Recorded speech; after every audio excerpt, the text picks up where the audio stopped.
Innal hamdalillah nahmaduhu wa nasta'inuhu wa nastaghfiruhu wa na'udzu billahi min shururi anfusina min sayyiati a'malina. May yahdihillahu fala mudilla lahu wa may yudlil fala hadiya lahu. Asyhadu an la ilaha illallah wahdahu la syarika lah. Wa asyhadu anna Muhammadan 'abduhu wa rasuluhu. Allahumma shalli ala Muhammad wa azwajihi wa zurriyyatihi kama shallaita ala Ibrahim wa ala ali Ibrahim innaka Hamidum Majid. Wa barik ala Muhammad wa azwajihi wa zurriyyatihi kama barakta ala Ibrahim wa ala ali Ibrahim innaka Hamidum Majid. Rabbi shrah li sadri wa yassir li amri wa hlul 'uqdatam min lisani yafqahu qawli, amma ba'd. Syukur kepada Allah Subhanahu wa taala kerana pada malam ini dapat sekali lagi kita sama-sama berkumpul di surau kita. Untuk kita sambung kesan kita dan apa-apa ilmu yang boleh kita manfaatkan. Dan sebagaimana yang telah maklum, pada kuliah yang lalu kita dah menghabisi buku Syekh Tariq bin Saleh. Itulah Amalan Muslim Sehari Semalam. Setelah beberapa tahun lah saya mengajar di sini. Beberapa tahun tu, kira banyak tahun juga tu. Saya ingat dah 7 tahun saya kat sini kot. Lebih mau. Lebih kurang itu lah kot. Ya. Tapi masa PKP tu kita banyak tak ada. Ya tak? Ha? Selama tak ada kan. Dan saya beritahu pada hari itu kita nak baca buku fiqh pernikahan ataupun fiqh kekeluargaan yang ditulis oleh Syekh Ahmad Sarwat, ataupun disebut atau dipanggil Ustaz Ahmad Sarwat.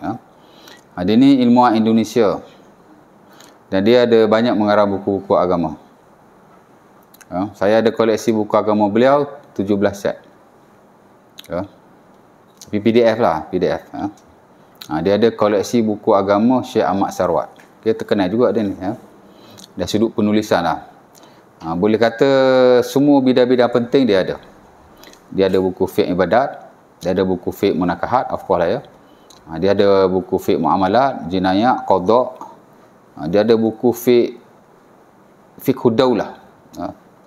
Fiqh daulah ni ialah fiqh kenegaraan. Tak beza sangatlah dengan fiqh siasah, fiqh politik. Ya. Dia ada fiqh libas, ya, the science of attire and dress, ya, tentang pemakaian seorang Muslim. Ya.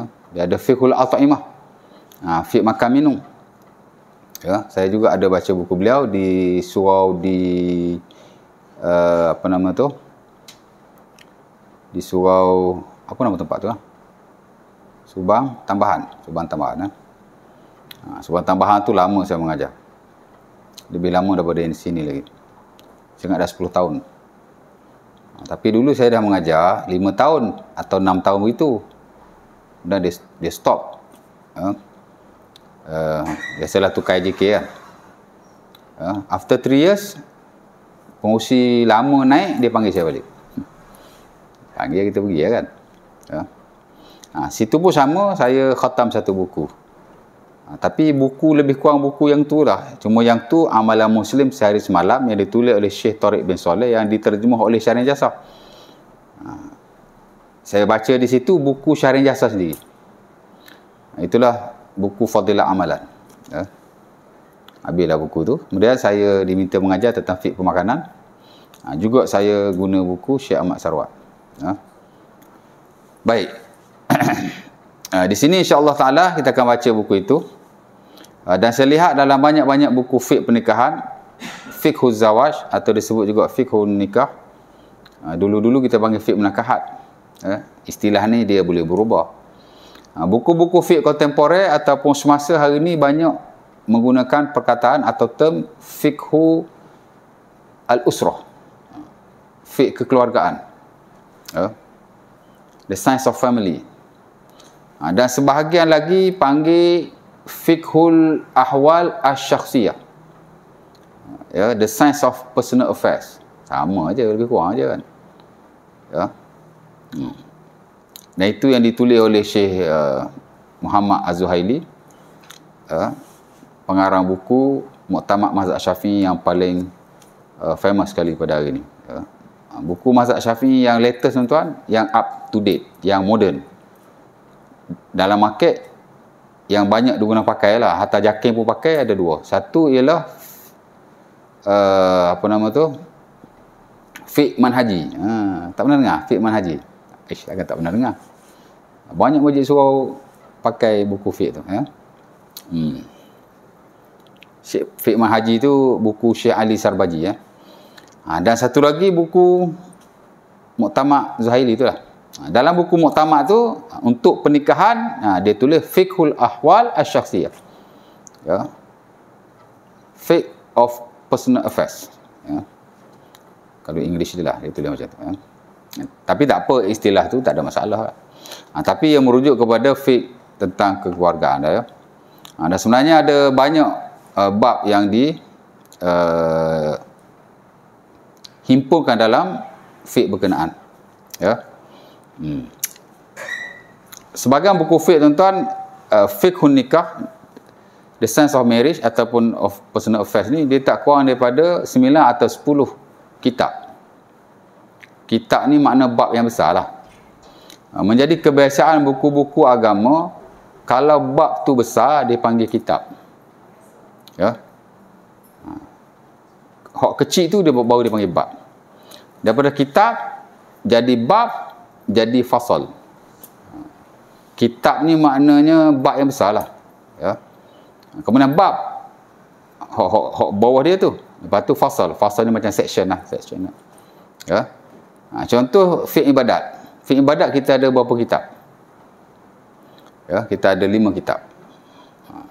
Kitab ni makna bab hak besar-besar. Pertama ialah Kitabu At-Taharah, kitab bersuci. Bersuci kita tak panggil bab. Itu saya tengok ada buku tulis bab bersuci. Itu buku kecil. Buku kecil tu, ya, biasa dia guna bab lah, kerana dia menghimpunkan tajuk tu ringkas. Dia tulis tajuk tu ringkas kan, dia tulis bab lah. Mungkin dia tulis fiqh ibadat, nombor 1 bab bersuci, nombor 2 bab semayang, nombor 3 bab puasa, macam tu lah. Tapi kalau buku yang besar-besar, dia panggil kitab. Ibadat ada 5 kitab yang besar, ya. Ada kitab taharah, kitab solat, kitab zakat, kitab puasa dan kitab haji, ya. Kemudian dalam kitab tu ada bab. Macam kitab taharah, ada bab-bab dia, babul miyah, bab air, lepas tu bab bekal-bekal makanan, lepas tu bab istinja, ya.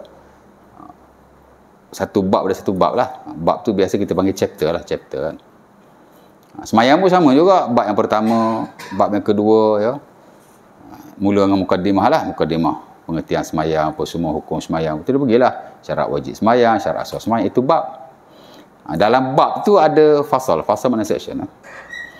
Sama juga dengan fiqhun nikah, fiqh pernikahan pun sama juga, ya. Kita ada tadi saya sebut ibadat, lepas tu kita ada munakahat, kita ada muamalat, kita ada jinayat, dan satu lagi qada'. Kadang-kadang qada' tu dia masuk under jinayat. Muamalat ni satu fiqh yang besar. Bawah muamalat tu dia ada kitab, munakahat ni dia fiqh yang besar kan. Bawah dia tu dia ada bab-bab yang besar juga, yang kadang-kadang ulama sebut kitab juga, ya. Kebiasaannya dia ada 9-10 kitab ni itulah, ya. Jadi tadi ibadat turun pada 5 kitab. Munakahat pun dia turun kepada beberapa kitab, ya. Nombor 1 sekali ialah Kitabuz Zawaj. Dia cerita tentang hukum hakam pernikahan, definisi pernikahan, hukum melihat wanita, ya, bertunang, semualah hak-hak bersabit dengan, ya, rukun nikah, syarat nikah, semua duduk situ belaka lah, ya. Kemudian dia ada Kitabu As-Sadaq, kitab tentang apa nama tu, mas kahwin, mahar lah, mahar, betul tu. Kitabus Sadaq ialah kitab mas kahwin. Mas kahwin ni dia bukan bab tu, dia kitab. Kalau hak betul-betul fiqh lah, yang besar punya kan. Dalam buku ni dia panggil bab aja. Tapi yang besar dia panggil kitab. Kitabuz Zawaj, hak mula-mula, kemudian Kitabus Sadaq. Bab mahar ni dia satu kitab yang besar, ya. Kemudian dia pergi satu persatu, ada Kitabun Nafaqah, kitab nafkah. Nafkah lah, nafkah kan. Orang nak panggil nafkah, kita panggil nafkah. Dia bukan satu bab tau, dia satu kitab nafkah ni. Pasal dia ada banyak slot. Dia ada bab, daripada kitab tu turun bab dia. Dia ada nafaqatul zaujat, bagi nafkah pada isteri-isteri. Ada nafaqatil aulad, nafkah pada anak-anak. Dia wang bayar wang tu. Ya. Ada nafaqatul walidain, nafkah kepada mak bapak. Mak bapak kita wajib bagi nafkah kalau dia tidak mampulah. Ya. Untuk kita ada duit, contohlah ada harta, kita tak wajib bagi sebenarnya. Ya. Kalau dia fakir, baru wajib kita bagi. Ya. Dia tak macam isteri. Isteri ni isteri kaya ke, isteri miskin ke, dia wajib bagi. Melainkan kalau isteri tu redha kita tak bagi, tak apalah. Macam di Tanah Arab hari ni ada satu skim perkahwinan. Nama dia nikahul misyar. Dia dekat-dekat dengan nikahul syirar. Kalau nikahul syirar tak boleh lah. Saya tak tahulah sekarang ni orang amalkan lagi atau tidak. Tapi dulu-dulu memang orang buat. Zaman Rasulullah dulu memang orang buat. Orang Arab memang suka buat begitu. Nikahul syirar ni ialah aku nikah dengan anakmu, mu nikah dengan anak aku. Lagu tu dia buat. Aku nikah dengan adikmu, mu nikah dengan adik aku. Ya. Itu nikahul syirar. Tak ada mahar. Mahar dia ialah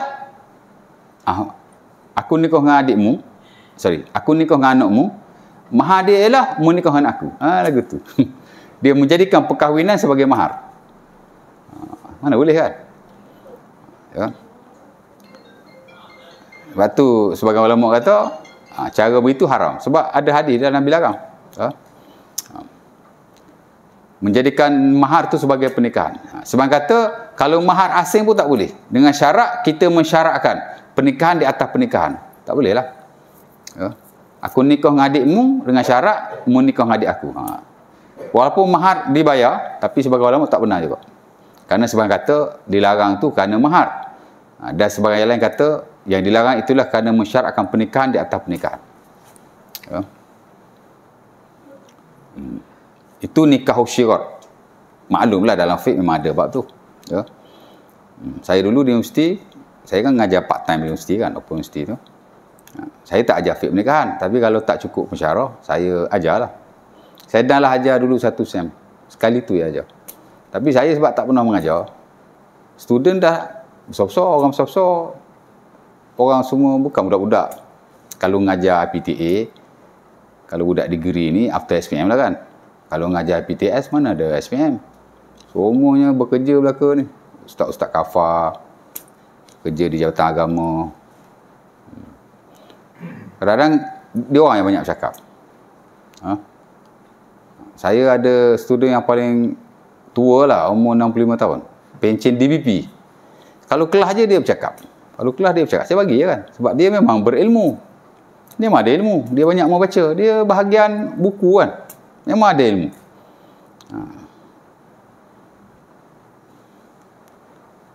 Tapi masalah dia tak pandai baca Arab.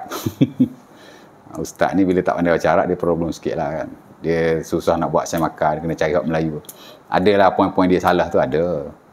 Tapi nak cerita dia, jadi kita pun kena banyak buat persediaan. Saya pun start daripada tu saya banyak baca apa itu ini. Dan memang kita kena tahu pun ustaz-ustaz ni memang kena banyak tahu kan. Baik, nikah syirar tu memang tak boleh lah. Dia macam muta'ah lah. Dia ada beberapa pernikahan dilarang. Nikah muta'ah, nikah syirar, nikah tahlil. Tahlil ni Cina buta yang abang tanya tu hari lah. Ya. Ada satu lagi, ada 4.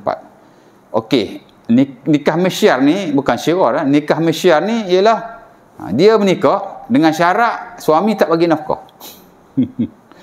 Ilmu dia Tanah Arab tu dia bincang tuan. Sebagian kata tak boleh. Tak boleh. Sebagian kata begitulah. Kerana dia mensyaratkan benda yang harus. Mana boleh syarat begitu? Asas-asas suami dia kena bagi nafkah pada isteri. Tiba-tiba kita mensyaratkan. Seolah-olah macam syarat ni tak kena. Ya? Dia menafikan perkahwinan tu sendiri. Dia tak benar lah. Tapi majoriti atau sebagian besar membenarkan. Sebab tu kat sana kalau enactment dia lah. Kalau kita agama negeri lah kan, dia membenarkan. Boleh. Kerana benda-benda harus umpama ini boleh disyaratkan. Selagi mana dengan redha lah. Dia tidak ada larangan lah, dia kata boleh. Itu dia panggil nikah misyar. Kerana lagi satu dia nak orang kata apa, nak menyelesaikan masalah. Ya. Lambakan wanita. Lambakan wanita. Boleh kata begitu lah.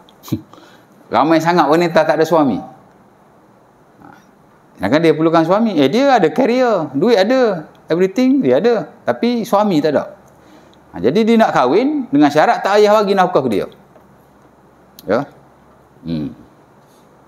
Dan dia pun tak boleh minta nafkah tu sebab dia dah sign dah kan. Saya tak nak nafkah. Boleh tak? Memanglah ulama khilaf. Tapi dari satu kebaikannya ialah dia boleh membantulah wanita-wanita yang tak ada suami. Banyak negara membenarkan. Ya. Misyar. Saudi pun tak silap saya membenarkan. Ketat-ketat Saudi buat hukum ni pun dia benarkan. Tak silap saya dulu lah, sekarang saya tak tahulah kan. Pasal nafkah ni dia benda harus. Bukan benda harus ya. Nafkah ni dia wajib. Macam mana entah perbahasan dia. Tapi bolehlah mensyaratkan begitu boleh. Kan? Kadang-kadang bila ada keperluan, walaupun benda tu ramai ulama larang. Tapi biasa ulama-ulama moden dia ambil. Ya. Contoh saya bagilah contoh kan. Tak kena mana tajuk pun. Kita pergi buat loan kat bank konvensional. Betul tak? Islamik tak ada isu. Islamik tak ada isu. Ni konvensional ni. Betul tak? Personal loan RM100,000. Apa status duit yang kita pinjam tu? Kalau majoriti para ulama, termasuk hak standard dalam mazhab Syafi'i, status duit yang kita pinjam konvensional tu, yang tak Islamik lah, riba lah cerita dia. Istilah baru ni kita panggil konvensional lah. Istilah lama kita panggil pinjaman yang dilarang oleh syarak. Riba. Awak nak panggil konvensional ke nak panggil apa tak kisah. Dia ada dua je cara pinjaman ni. Satu yang di endorse oleh Islam, which is no riba dan tak ada larangan-larangan yang lain. Satu lagi ialah yang Islam tak endorse lah atau Islam larang, yang berkaitan dengan riba dan lain-lain larangan lah. Kita nak panggil konvensional apa, itu istilah kita saja. Cerita dia ada kena-mena dengan riba lah. Oh, saya nak pinjam RM100,000. Boleh saya bagi awak RM100,000, awak bayar dalam masa 10 tahun, sekian-sekian amount sebulan. Campur-campur semua RM130,000. RM30,000 ni kira faedah tau, kira interest. Faedah interest tu kita panggil sekarang. Istilah nak panggil apa, panggil lah. Tapi term yang ada dalam syarak, dia panggil riba. Betul tak? Jadi kita pun pinjam RM100,000, tiap-tiap bulan kita bayar untuk jangka masa sekian-sekian, mungkin 10 tahun. Total amount dia adalah RM130,000. 30 tu memang kita tahu riba lah kan. Yang RM30,000 kita tak nak sentuh, itu memang riba lah. Hak RM100,000 ni, hak kita terima RM100,000, hak kita bayar tu, kemudian lah, hak kita terima RM100,000, apa status duit tu? Kalau ikut standard mazhab Syafi'i, bahkan majoriti ulama, status duit tu haram. Kalau tuan-tuan beli baju, baju haram. Kalau tuan-tuan beli kereta, kereta haram. Kalau tuan-tuan beli rumah, rumah haram. Itu ada seorang ustaz tu. Ya. Babi haram, dia kata. Arak haram. Tu tuan-tuan naik kereta loan bank tu, konvensional tu, mak datang surau. Teruk juga dia kata tu. Pumpang dia bagi. Saya tengok bagi kepala. Tapi hak dia cakap tu sebenarnya tidak salah 100%. Ada betulnya. Sebab Ustaz pondok kan, Ustaz konservatif ni memang mazhab Syafi'i lah dia. Ya. Tapi kena tengok lah, kena saring lah dengan fatwa-fatwa semasa. Ya. Kena banyak baca lah sikit. Tak guna pakai dah fatwa tu walaupun dia majoriti. Dan of course yang standard mazhab Syafi'i. Dunia dah tak pakai, Malaysia pun dah tak pakai. Apa yang tak pakai tu? Status duit daripada pinjaman riba haram. Dia tak pakai dah yang tu. Dia pakai yang mana? Dia pakai yang dulu-dulu minoriti. Ya. Mazhab Hanafi saja kata kontrak itu sah, akad itu sah dan duit itu halal. Hanafi je kata. Hak lain semua kata haram. Hak lain semua kata tak sah. Hanafi je kata sah. Dia ada hujah yang bagus dalam bab ni. Itu yang kita pakai hari ni. Kan? Walaupun dia minoriti, Tapi dia ada hujah yang bagus dan dia menepati kemaslahatan dan keperluan pada hari ni. Yalah, setengah orang dia sama je, Islamic konvensional, tu cerita lain. Cerita yang kita kata hak Islamic, hak konvensional tak Islamic. Jadi nak cerita, betul tak? Kalau kita guna pakai fatwa lama, susah lah. Fatwa baru, duit itu halal. Kalau kita beli rumah, rumah halal. Kalau kita beli kereta, kereta halal. Tak ada kena-mengena dengan urusan kita tu. Hak haram tu ialah perbuatan kita dan duit riba yang kita bagi. Adapun status duit tu dia halal. Tak perlu buat apa-apa, guna saja. Kita pakai yang tu lah, Jakim pakai yang tu, wilayah pakai yang tu. Dan saya yakinlah negeri-negeri lain pun memakai fatwa yang sama, sebab kita tak mampu nak semak semua kan. Tapi dunia pun pakai yang tu. Kerana dia menepatilah dari sudut hari ni. Betul tak? Kalau dia ambil yang majoriti, dalam keadaan ramai orang buat konvensional. Banyak start tuan. Kalau kita pergi lebih mendalam, kalau kita ambil harta ni ialah haram kan? Tuan-tuan nak faraid pun tak boleh. Tuan-tuan mati, kena cek tu.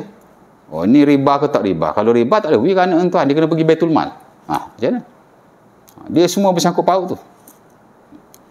Sebab tu Majlis Agama dia nak keluarkan satu fatwa pun, hatta mufti kan, dia nak keluarkan satu fatwa. Dia melihat implikasi-implikasi yang lain. Di samping dia tengoklah dalil dan keperluan semasa, dia tengok belaka tu. Bukan boleh main cakap je. Hari ni tuan-tuan bukan buka buku je haram, buka buku je halal, bukan macam tu. 50 tahun dulu boleh lah kan? Hari ni kena banyak baca, ya. Fatwa-fatwa terkini yang terbaru, lama web selalu nak kena buka, ya. Baik. Balik pada tadi kan, nikah mesyar tu syarat yang sebut tadi kan. Jadi nikah mesyar tu walaupun ada ulama kata boleh, walaupun ada ulama kata tak boleh, tapi sebahagian kata boleh, dan dia membantulah isu-isu masyarakat yang ada. Tak apa, ambil yang boleh membantulah. Tak. Benda khilaf ni manusia bagi pendapat. Pendapat manusia ni tuan-tuan, dia bukan wahyu ilahi yang mesti ditaati secara mutlak dan tak boleh berubah langsung. Ada asas-asas tertentu, boleh saja kita ambil pendapat yang lebih baiklah untuk kehidupan kita. Baik, jadi ada banyak kitab kan, macam mahar tu ada kitab yang khas. Tolak, kitabut tolak, bukan babut tolak tau, bukan bab tolak, kitabut tolak. The chapter of divorce. Kerana talak ni ada banyak bab, ada banyak perbahasan. Ya. Ada tolak sunnah, ada tolak bid'ah. Ya. Ada tolak yang harus, ada tolak yang haram, yang bid'ah tu yang haram lah. Ya. Macam-macam lah ya. Apa yang ada tolak yang harus, tu bagi lelaki lah. Wanita pula, apa konsekuensi yang wanita ni dia boleh minta talak daripada suaminya? Ada? Bukan tak ada. Ya.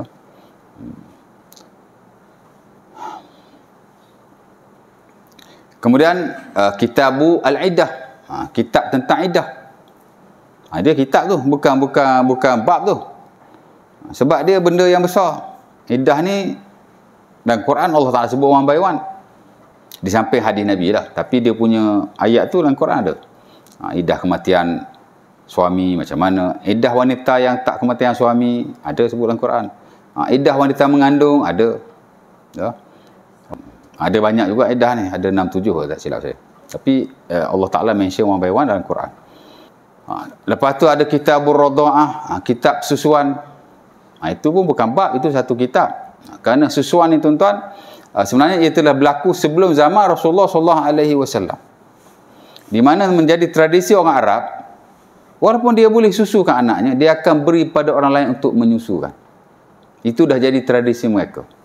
Dan Allah Ta'ala benarkan, fa in arda'na lakum fa'atuhunna ujurahunna. Kalau mereka menyusukan anak-anak kamu, maka berilah upah-upah kepada mereka. Ya.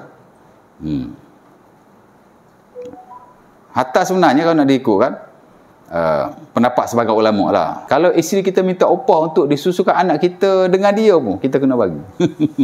Kalau perempuan dengar nanya kan. Walaupun sebahagian kata dia boleh minta upah tapi tak wajib kita bagi. Kerana itu dah dikira sebahagian daripada kewajipannya. Kita dah bagi nafkah makan minum kan. Ada yang kata begitu.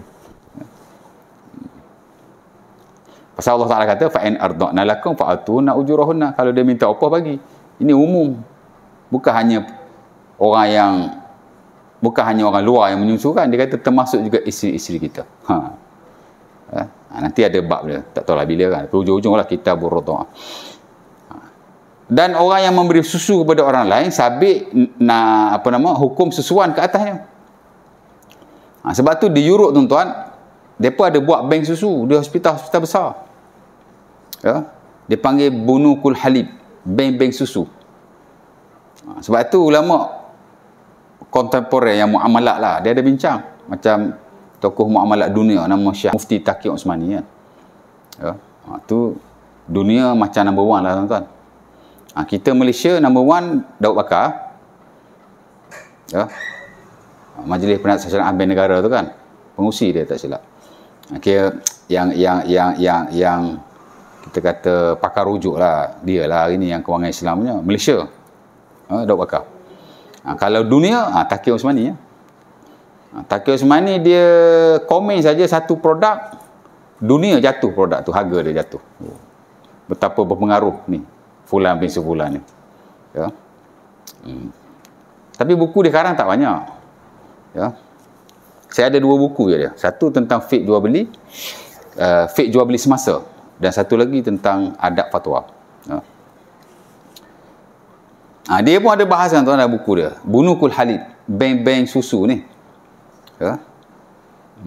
Macam mana? Pasal Europe buat. Qardawi benar tuan. Qardawi benar bank susu ni. Saya tak baca lah, tapi saya dengar ceramah-ceramah orang. Dia kata Qardawi dalam fatwa beliau membenarkan bank susu. Kerana Qardawi dalam bab ni dia pilih pendapat yang mengatakan bahawa tak sabit susuan dengan cara memberi minum dalam bekas. Pasal ulama dulu-dulu susuan ni dia ada 2. Satu yang kata sabit asas susu saja. Awak bagi minum kat dada ke, awak perah bagi minum ke, asas susu seseorang berpindah kepada bayi yang lain. Dia kata sabit. Setahu saya itu majoriti lah. Tapi sebahagian yang lain minoriti lah. Dia kata kalau kita perah bagi dia tak sabit. Qardawi pilih hak tu lah. Jadi Qardawi kata jika ada keperluan untuk susu dari sudut kesihatan, maka dia kata boleh buat bank susu. Qardawi kata begitu. Tapi setahu saya ramai yang tak benar kan. Antaranya Syekh Taqi Osmani lah. Dia kata tak boleh kerana sabit susuan. Nak cerita ada kitabur radha'ah tentang susuan.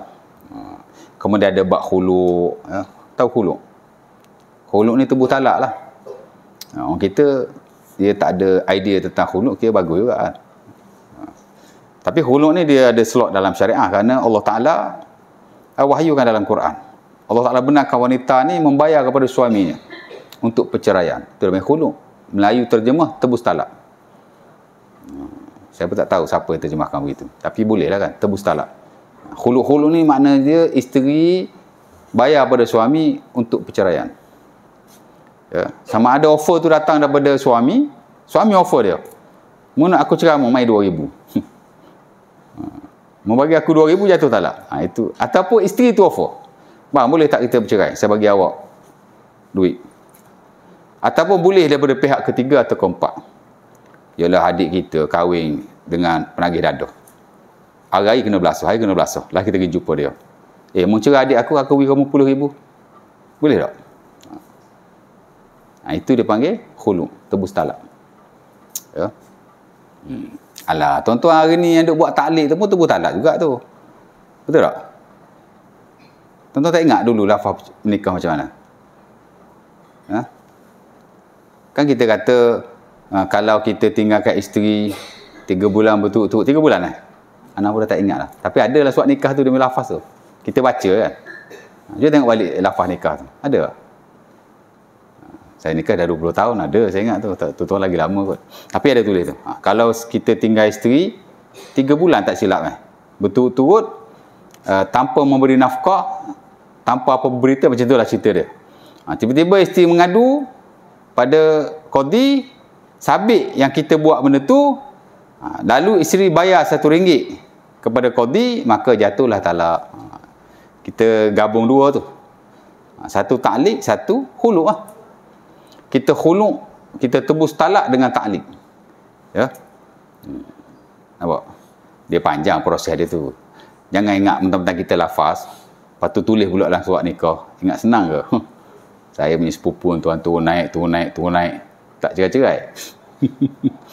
Dia dah tinggal isteri dia berbulan-bulan. Isteri pergi report, naik mahkamah, naik mahkamah. Tak tertalak-talak pun. Kalau ikut dah ada. Bukan senang. Tapi nak cerita benda tu adalah. Khulu'. Kemudian ada li'an. Li'an ni maksudnya bila suami tuduh isteri dia berzina. Tak tahulah sekarang berlaku tidak kan. Dalam keadaan dia tidak ada saksi. Allah Ta'ala ajar dalam surah An-Nur one by one. Dekat awal tu ayat 6 sampai ayat 10. Ya. Maka dia boleh dilepaskan daripada hudud. Pasal kalau kita tuduh orang tu berzina, kalau kita tak ada saksi, kita kena badal 80 kali. Tapi suami Allah Ta'ala bagi keringanan. Bukan keringanan. Mana Allah Ta'ala bagi sikit macam peruntukan lah. Di mana kalau dia tak ada saksi, dia boleh bersumpah. Kalau isteri dia tak nak mengaku, isteri dia juga bersumpah. Itu dia panggil li'an. Li'an daripada perkataan laknat. Tapi laknat melaknat. Orang Arab ni kalau laknat, dia panggil laknat lah. La'ana rajulu. Macam tu. Tapi kalau aku laknat mu laknat aku. Dia panggil li'an. La'ana yula'inu li'an. Ataupun mula'na. Cerita dia li'an ni maksud laknat melaknat. Aku laknat mu laknat aku. Stop kat situ je lah. Kalau isteri dia beranak, esok keluar anak sebiji macam orang yang berzina dengan dia. We cannot do anything. Pasal Allah Ta'ala suruh stop kat situ je. Macam zaman Nabi lah kan. Ada seorang sahabat tu nama dia Hilal bin Umayyah. Dia nampak isteri dia berzina. Dia mengadu kat Nabi. Nabi kata, al-bayyinatu wa illa hadun fi zahrin. Mana saksi? Mana bukti? Bukti tu saksi je lah. Mana saksi? Ya. Tak ada dia kata.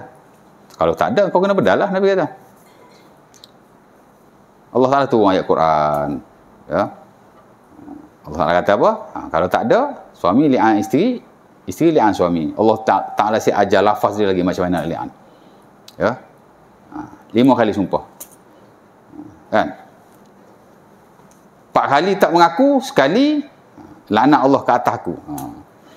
Suami kata, kau berzina.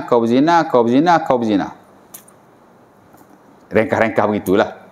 Kalau aku menipu, laknat Allah ke atas aku. Isteri pula menafikan. Aku tak berzina. Kalau aku menipu, laknat Allah pula ke atas aku. Macam tu lah.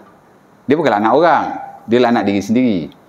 Tapi kerana dia berlaku dua pihak, maka dia disebut sebagai laknat melaknat. Antara suami dan isteri. Ya. Jadi Hilal bin Umayyah pun laknatlah isteri dia. Isteri dia pun menafikan. Betul tak? Dia tuduh isteri dia tu berzina dengan seorang yang lain, nama dia Syarib bin Samad. Tiba-tiba keluar anak sebiji Syarib bin Samad. Orang mengadu kat Nabi. Nabi kata laula kitabullah lakana baini wa bainaha sya'nun. Nabi kata kalaulah tidak kerana kitab Allah, nescaya aku dan dia masih ada urusan yang belum selesai. Maksudnya Allah Ta'ala suruh stop kat sini je. Kita tak payah nak pergi lebih jauh lah. Kan? Allah Ta'ala suruh sampai. Dia buat tak buat tu dia kerja dengan Tuhan. Itu usulan dia dengan Tuhan. Dia ada benda kita boleh ambil kira. Kita kena consider lah sesama kita. Ada benda tak boleh. Itu dia dengan Tuhan. Betul tak? Awak kerja kilir aruk. Saya tahu awak kerja kilir aruk. Saya pula suka jual barang. Jual baju ke, jual makanan ke. Mai confuse pula. Dia ni kerja kilir aruk Cik Mamat ni. Puas-puas pula dengan duit aku ni. Kan? Dia jual jugalah kan. Dia takkan dia nak kata apa-apa, dia jual juga. Tapi duit dia jual tu dia serkoh. Dia tak yakin nak makan duit hok. Siapa tak macam tu ya Allah. Dia kerja yang tak halal tu dia dengan Tuhan. Bila dia buat pertukaran dengan kita, dia beli nasi kita ambil duit dia, Dia pindah lalu. Nasi tu pula jadi haram. Kita halal. Ya tak? Ha? Dia muamalah macam tu. Jadi jangan was-was, tak betul. Ya? Ada orang tuan-tuan, ni saya baru 2-3 hari ni. Orang tak semayang. Tukang masak tu, dia tahulah tak semayang. Orang pergi beli makanan bagi dia, dia tak makan. Boleh tak ustaz macam tu? Saya kata tak boleh. Pasal apa? Yalah, tukang masak tak semayang. Lah. Takat tukang masak tak semayang, apa kau nak kisah? Dia tak semayang dengan Tuhan. Ini kerja buat dunia. Apa kisah dia semayang, dia tak semayang, dia pakai seluar pendek, tak pakai seluar pendek, tak ada kena-mena kita. Ya, tak menjejahkan agama kita sedikit pun. Ya. Habis tu kita tak boleh berurusan lah dengan non-Muslim. Habis tu Nabi tu pergi pinjam dengan orang Yahudi. Orang Yahudi bagi kambing, Nabi ambil. Sedangkan orang Yahudi kuat makan riba. Kan? Sahabat Nabi diajak jemput ke kenduri. Sedangkan hok buat kenduri tu lintas darat. Ibn Mas'ud kata, dia makan riba dengan Tuhan. Kita makan ni hak sedekah. Ya tak? Orang bagi duit zakat pada Barirah. Barirah ni pembantu Aisyah. Nabi tak boleh makan zakat ataupun sedekah. Bila daging Barirah sampai rumah Nabi, Nabi nak makan, kata Rasulullah, kita tak boleh makan sedekah ni. Kan? Nabi dan anak cucu dia tak boleh makan sedekah. Nabi kata, hak orang bagi pada Barirah itu zakat atau sedekah. Hak Barirah bagi kepada kita ialah hadiah. Dia lain tu, dia bertukar lalu. Muamalat dia macam tu. Yang tak bertukar ni tuan-tuan, harta curi aja yang tak bertukar. Kalau kita nak jual barang, kita tahu duit dia ni duit curi, kita tak boleh ambil. Kalau kita ambil, kita pun kena beri kepada tuan yang dicuri itu. Duit curi saja, atau rompok, atau rampas, atau hal seumpama itu yang berkait dengan tanpa redha. Hak tu no tolerant. Tapi hak lain tu, dia makan riba ke, dia judi ke, dia kerja kilat aruk ke, dia kerja kelab malai ke. Kan? Kita nak buat apa-apa pertukaran dengan dia, boleh. Sebab pertukaran, dia bagi duit dia, kita bagi barang kita. Tak ada isu sama sekali. Dia tukar lalu. Based on hadis-hadis yang saya telah baca tadi lah, kisah-kisah Rasulullah dan para sahabat tu kan. Sebab tu ulama buat kaedah. Apa dia kata? Sebab tabaddul al-milki yakum maqam al-ain. Ya. Harta ni tuan-tuan, dia boleh bertukar status dengan bertukar sebab pemilikan. Jadi tak ada isu sama sekali. Tu sebelum ni ada seorang ustaz famous juga lah ni. Ni kalau orang komen dia memang kena hentam lah. Orang tanya dia, boleh tak bayar hutang dengan duit judi? Saya nak bayar hutang awak ni, tapi saya menang toto malam tadi. Dia kata haram, tak boleh ambil kan. Ramai orang tegur juga.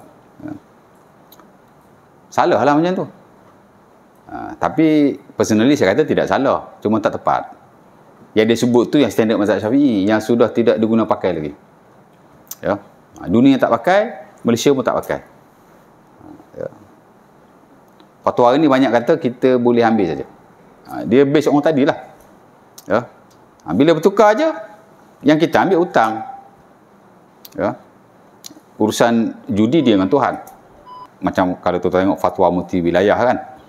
Dia kata boleh sahaja asalkan kita tidak terlibat langsung dengan kegiatan itu. Boleh aja. Contoh dia gitulah ya. Dia kontrak-kontrak baru ni nak kena tengok. Macam hal pernikahan pun banyak pendapat ataupun fatwa-fatwa semasa yang tidak sama lagi dengan buku-buku lama. Ya. Saya tengok ibadat lah yang jarang ada perubahan. Ada juga, tak banyak. Tapi kalau pernikahan, kalau muamalat kehartaan, banyak. Jadi kalau kita baca buku 50 tahun ke atas dia, banyak yang telah orang kata apa, ni lah. Okey, kemudian itulah bab-bab yang ada. Next nanti kita akan baca yang mula-mula lah. Nanti saya print buku tu. Tuan-tuan tak payah print, tak apa, simpanlah handphone je. Kita tengok. Tajuk yang pertama yang ditulis oleh Syekh Ahmad Sarawak ialah galakan berkahwin dan hukum perkahwinan. Kebiasaannya dalam mana-mana profit lah. Dia akan memulai dengan setelah definisi, ya, dia akan sebut tentang galakan berkahwin. Ada 6 poin yang Syekh Ahmad Sarawak tulis. Kemudian dia masuk pada hukum hakam pernikahan, ya. Dan sebahagian buku sebenarnya sebelum hukum hakam pernikahan dia hurai dulu hukum hakam melihat wanita. Ada juga. Kerana sebenarnya lelaki ini haram dia melihat wanita yang bukan mahram. melainkan dengan 7 alasan yang diwartakan oleh syarak. So, wanita dia ringan sikit. Kalau lelaki dia agak berat. Nantilah kita kongsi. Jadi kita baca dulu garakan berkahwin dalam Islam, ada 6 poin itu. Kemudian kita mungkin selepas tu kot. Sebelum kita masuk hukum hakam pernikahan, kita hurai dulu atau kongsi tentang hukum hakam melihat wanita yang tidak berkahwin. Okey, boleh ada soalan nak tanya apa-apa tak? Ada soalan? Dah azan dah tu.